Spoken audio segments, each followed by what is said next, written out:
de Jurema? Bora. Bora falar de Jurema. Quero entender o que é Jurema, ô David. Jurema. Jurema é uma árvore. Jurema é um culto. Jurema é uma liturgia. Jurema é um altar. Jurema é a nossa ancestralidade indígena. Bom, na verdade, depois dessa introdução toda mística... Pois é. O culto da Jurema Sagrada, ele é um culto dos nossos ancestrais indígenas, que é envolto de uma árvore chamada Jurema, da família das acácias, aonde os indígenas, algumas etnias, né, extraíam um líquido avermelhado da entrecasca da raiz da Jurema preta e bebiam nos seus rituais, nas suas liturgias, para poder entrar em comunhão com o seu sagrado, com o seu panteão, com os seus encantados e com a sua ancestralidade. Roger Bastide, se eu não me engano, ele escreve que Jurema é uma bebida mágico-religiosa que abre os portais do plano espiritual para aqueles que ingerem, né, daqueles que bebem. Então eu faço parte desse culto.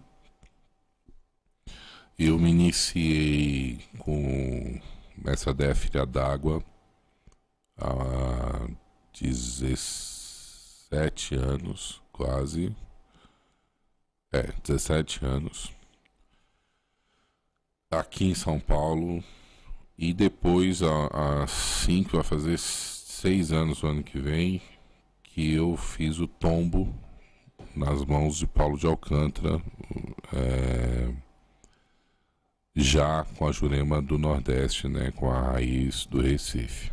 Então eu sou tombado, consagrado e tombado pelo juremeiro Paulo de Alcântara, mas a minha caminhada se iniciou nas mãos de Mestra Adéia Filha d'Água, que traz já essa Jurema. Ela era de Manaus, né, veio para São Paulo e trouxe aí para nós essa vertente também da Jurema.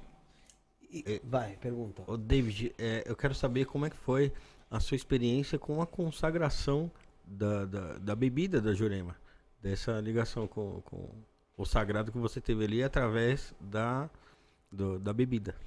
Então, na verdade é assim, né? O culto Jurema Sagrado, ele não tem nada a ver com essas questões que nós temos hoje com, por exemplo, com a ayahuasca, né? Que é muito comum hoje. Apesar de ser também uma bebida mágico-religiosa, ou seja, uma medicina da floresta, que hoje é comum as pessoas falarem de medicina da floresta, né? Apesar de que a ayahuasca e a Jurema têm o mesmo princípio ativo, que é o DMT, dimetiltriptamina, que é o composto que vai te dar um estado de êxtase, né? Vai te levar a um estado de plenitude. Ou seja, ambas são bebidas enteógenas, vão fazer você entrar em comunhão com o sagrado que existe em você. Mas a Jurema não é, dentro do culto, utilizada como se é utilizada hoje em dia a ayahuasca. Eu fui iniciado pela Mestra Adéia há 17 anos atrás. Por quê? Porque eu já carregava uma ancestralidade, né, algumas entidades que se manifestavam dentro dessa Umbanda e não se enquadravam dentro dessa estrutura de Umbanda, mesmo essa Umbanda mais raiz, né? Eu incorporo o Zé Pilintra. E seu Zé, na minha cabeça, ele sempre teve um comportamento diferente dos Zés, né, que normalmente se manifestam dentro da Umbanda. Tanto que a madrinha, né, essa madrinha do Exu Brasa aí, ela chegou a proibir seu Zé de manifestar, assim. Falou, olha, não pode trabalhar com Pilintra aqui, porque seu Zé Pilintra aqui, ou ele é Exu, ou ele é baiano. Se o senhor não se enquadrou nenhum nem outro, não pode. Né? E aí eu sempre perguntei para seu Zé como é que era isso, né? E ele me dizia na época, ele falou, olha, um dia você vai conhecer de fato qual que é a minha raiz. Ainda não é a tua hora, ainda não é o teu momento. E aí foi quando eu conheci a Jurema e aí as coisas começaram a fazer sentido, né? Porque a Jurema, ela, depois que ela sai das aldeias, né, da floresta, ela vai urbanizar. Então, a Jurema, o culto Jurema Sagrada, ele se confunde um pouco com a história do Brasil.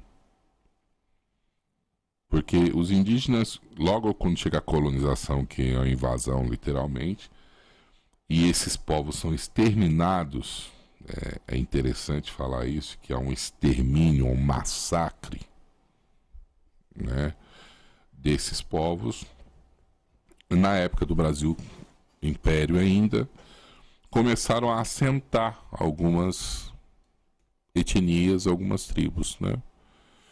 E aí surge no Nordeste uma figura importantíssima, uma família importante em Alhandra, que é a família do Acais, que é Maria do Acais, uma das figuras importantíssimas, né? A primeira Maria Índia, na verdade, que é a família Gonçalves Guimarães. Essa é a família que dá base dentro dessa Jurema que se difunde no Nordeste do país. Então nasce através dele não só a família do Acais, mas toda aquela região do Nordeste, ela passa a ter uma função importantíssima para a propagação dessa Jurema Sagrada como ela é conhecida hoje. Nós falamos que os primeiros mestres surgem nessa época, né?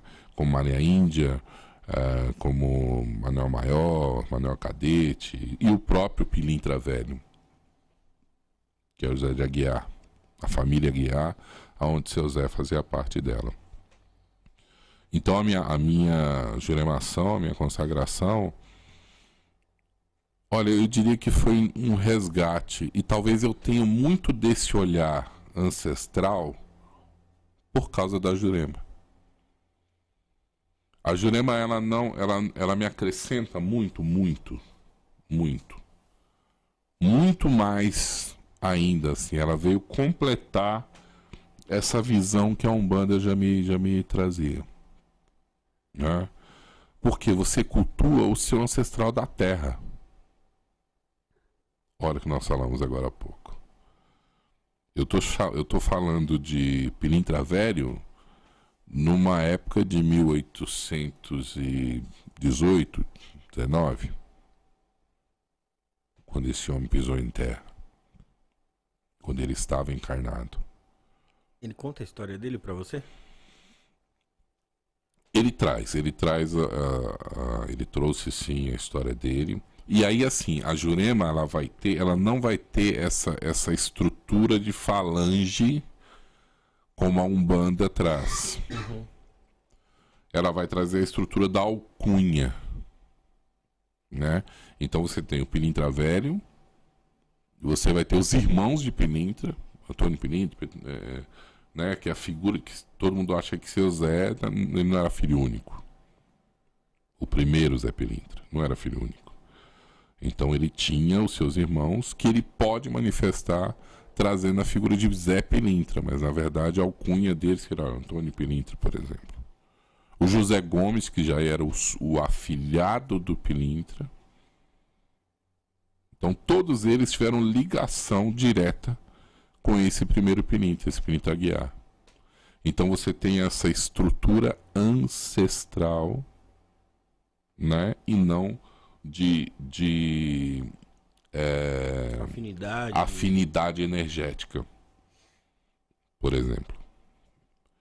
Você tem uma estrutura ancestral que explica a manifestação daquela entidade dentro da Jurema. Da Jurema.